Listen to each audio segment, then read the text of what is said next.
2026 বিশ্বকাপে চুরি কিংবা পক্ষপাতিতা করার কোনো সুযোগ নেই, কারণ বিশ্বকাপের জন্য বানানো হয়েছে আলাদা ফুটবল।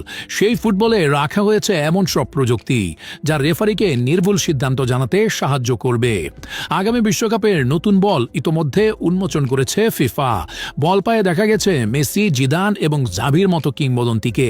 প্রত্যেক বিশ্বকাপের আগে নতুন করে বানানো হয় আলাদা ফুটবল।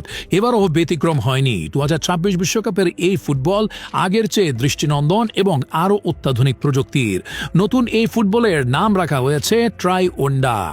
আগামী বিশ্বকাপ অনুষ্ঠিত হবে 3 দেশে। ফুটবলের নামের অর্থ 3 ঢেউ।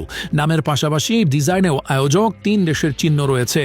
লাল, সবুজ এবং নীল রঙে সাজানো হয়েছে বিশ্বকাপের ফুটবল। এই 3 রং দিয়ে যুক্তরাষ্ট্র, কানাডা এবং মেক্সিকোকে বোঝানো হয়েছে। বলের উপরের ডিজাইনে আছে 3 দেশের প্রতীক, কানাডার ম্যাপল পাতা, যুক্তরাষ্ট্রের তারকা এবং মেক্সিকোর জন্য ঈগল পাখির চিহ্ন বলের উপর ফুটিয়ে তোলা হয়েছে। আগের মতো এবারের বলটিও তৈরি করেছে এডিডাস। এ নিয়ে টানা 15 আসরে বিশ্বকাপের বল তৈরি করল তারা। এবারের বিশ্বকাপের ফুটবলে রাখা হয়েছে এ যাবৎকালের সর্বোচ্চ প্রযুক্তি সুবিধা। এই বলের ভেতরে রয়েছে 500 হার্জের স্পিড সেন্সিটিভ চিপ, যা প্রতি সেকেন্ডে 500 বার ডেটা সংগ্রহ করে রেফারি এবং ভার টিমকে পাঠাতে পারবে।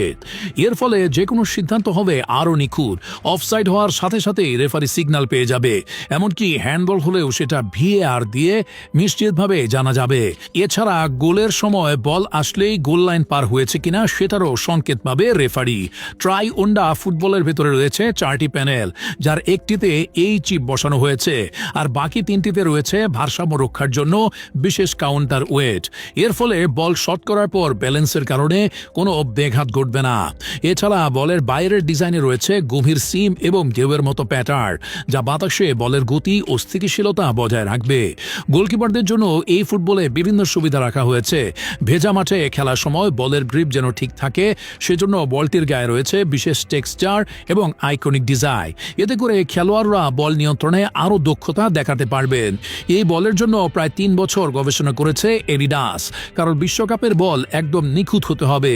আগামী বিশ্বকাপ অনুষ্ঠিত হবে 3 দেশের 16টি শহরে, যেখানকার আবহাওয়া পরিবেশ একরকম নয়। সেজন্য সব পরিবেশে বলের উপর যাতে কোনো প্রভাব না পড়ে সেটা বিবেচনা করেই ডিজাইন করা হয়েছে।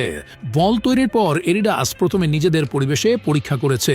তারপর এটি নিয়ে যাওয়া হয়েছে বিশ্বকাপের বিভিন্ন স্টেডিয়ামে। সেখানে ঘরোয়া লিগের ম্যাচ এই বল দিয়ে খেলে পরীক্ষা করা হয়েছে। পেশাদার খেলোয়াড়রা ফিডব্যাক দিয়েছেন, তারপরই বলটি ফাইনাল করা হয়েছে। 2026 বিশ্বকাপের এই ফুটবলের মূল ডিজাইন এডিডাসের, তবে এটি আসলে তৈরি হয়েছে পাকিস্তানে। 2014 সাল থেকে বিশ্বকাপের বল তৈরি করে পাকিস্তানের ফরওয়ার্ড স্পোর্টস নামের একটি কোম্পানি। মূলত ডিজাইন এবং সব ধরনের প্রযুক্তি প্রদান করে এডিডাস, আর বাকি কাজ সম্পন্ন করে পাকিস্তানি কোম্পানি। বিশ্বকাপে ব্যবহৃত এই ফুটবলের এক পিসের দাম $170, বাংলাদেশি মুদ্রায় যা প্রায় 20,000-এর কাছাকাছি।